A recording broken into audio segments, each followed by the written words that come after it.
सोचिए, भारत की लोकसभा का नियम कानून एक मैसिव सॉफ्टवेयर ऑपरेटिंग सिस्टम की तरह है। आज के इस एक्सप्लेनर में हम इसी कमाल के सिस्टम पर चर्चा करेंगे। हम देखेंगे कि कैसे 1952 से लेकर आज तक इस सिस्टम को लगातार नए अपडेट्स और पैचेस मिल रहे हैं ताकि दुनिया का सबसे बड़ा लोकतंत्र बिल्कुल स्मूथ चलता रहे। बिना किसी देरी के चलिए शुरू करते हैं।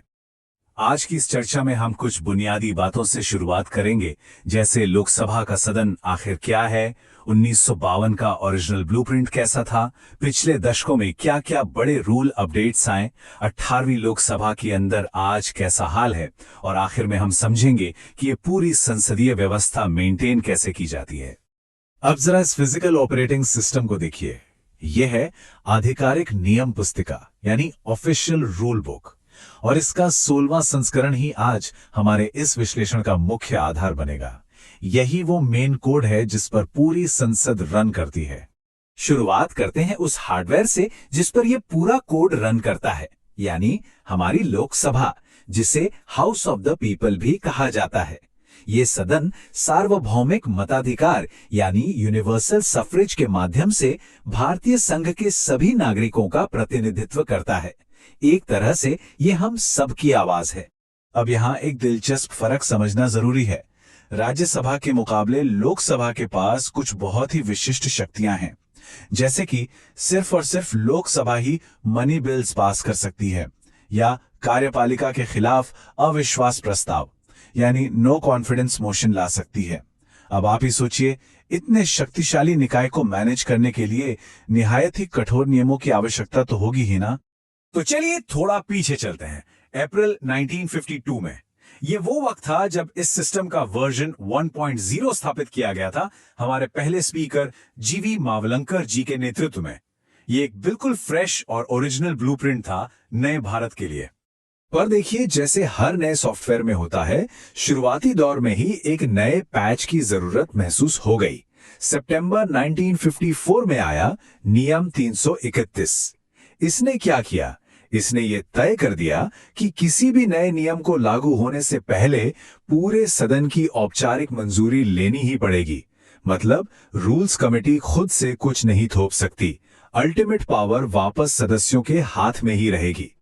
वक्त के साथ जैसे जैसे नई चुनौतियां आईं, इस सिस्टम को लगातार बड़े पैचेस और अपडेट्स की जरूरत पड़ती रही।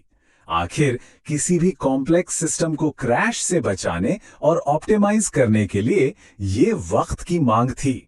इस टाइमलाइन पर नजर डालें तो आप देखेंगे कि 1952 के बाद से कई मैसिव लेजिस्लेटिव पैचेस आए हैं, जैसे 1985 में एंटी डिफेक्शन रूल्स जुड़ना, फिर 1989 में एक व्यापक समीक्षा यानी कॉम्प्रिहेंसिव रिव्यू होना, और 2014 आते आते नियम कानून को पूरी तरह से लिंग तटस्थ यानी जेंडर न्यूट्रल बना देना। ये अपने आप में बहुत बड़े और जरूरी बदलाव थे। यहाँ 1985 के अपडेट को थोड़ा करीब से देखते हैं। ये अपडेट सिस्टम की एक सबसे बड़ी वल्नरेबिलिटी को ठीक करने जैसा था।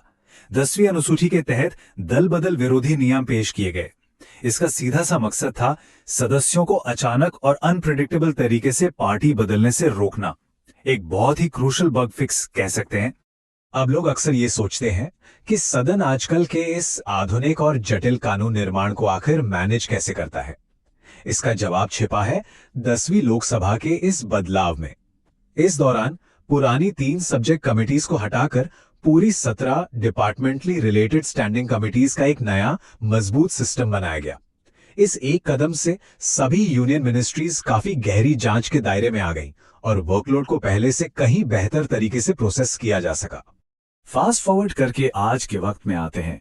चलिए देखते हैं कि ये हेवीली पैच्ड ओएस आज की इस मैसिव 18वीं लोकसभा को कैसे चला रहा है। वर्तमान 18वीं लोकसभा का यह रिगरस शेड्यूल इस बात का जीता जागता प्रमाण है कि इतने दशक पुराना कोड आज भी तीनों मुख्य सेशंस को डिक्टेट करता है। इसमें जून जुलाई 2024 के शपथ ग्रहण और स्पीकर इलेक्शन से लेकर आगे अप्रैल 2026 के प्रस्तावित स्पेशल सेशन तक का पूरा खाका शामिल है। जरा इस आंकड़े पर गौर कीजिए, 14 लाख करोड़ रुपए।